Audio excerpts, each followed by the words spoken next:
It's great to see so many people here today. It's really exciting.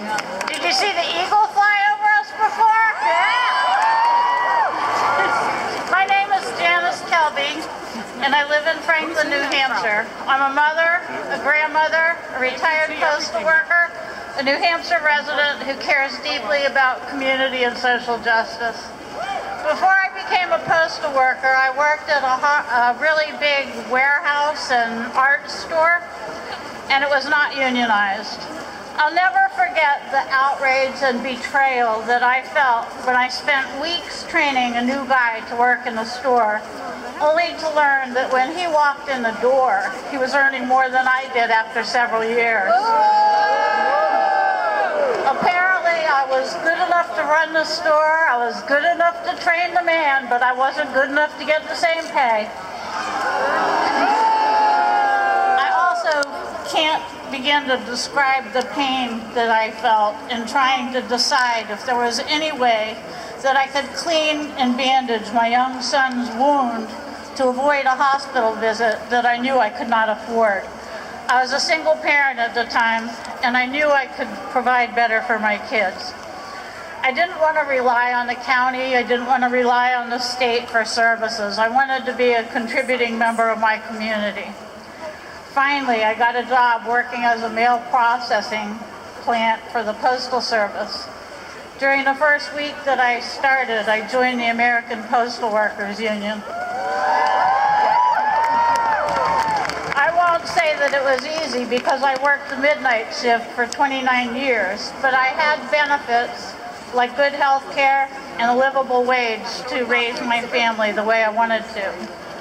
I'm a proud dues-paying member of the Postal Workers Union because I know that all the benefits that I've had and the safety that was improved so drastically all came from workers who had unionized and worked hard for these things before me.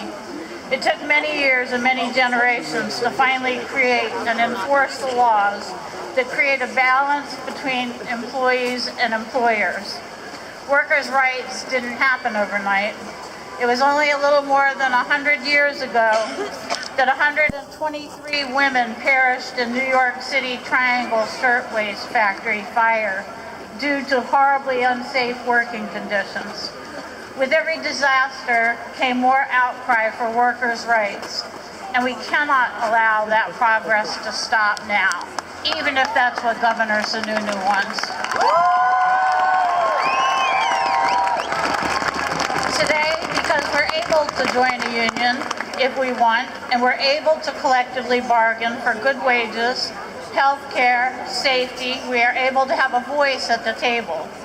We are able to join together to have good paying jobs for doing an honest day's work. Working conditions are far safer and deaths and injuries have been drastically reduced thanks to workers joining together. Having a union job has enabled many women, like myself, greater opportunities to live with dignity.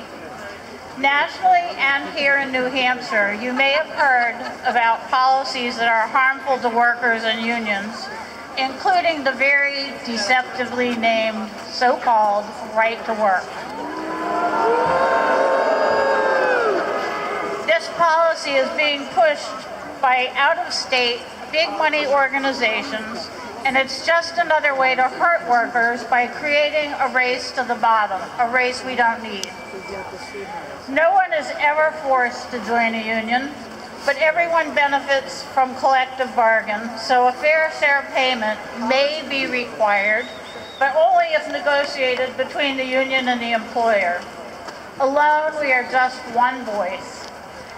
When we join together, we are loud and we are powerful.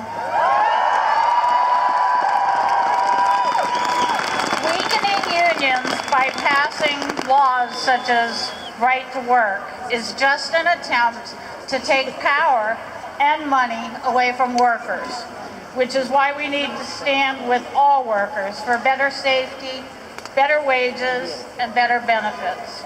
When better jobs are created, our economy benefits. When women have jobs that allow them to support their families, our economy benefits.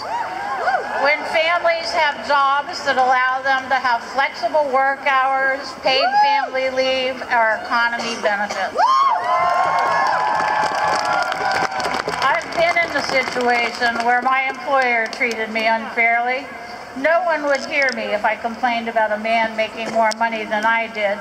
But when I organized and joined forces with my fellow workers, I was able to have a voice and able to have the life I wanted and the ability to support my children. Workers' rights are everybody's rights. When asked to speak today, I thought maybe I should say no because I always get a little nervous, or as Sam would say, I get cold.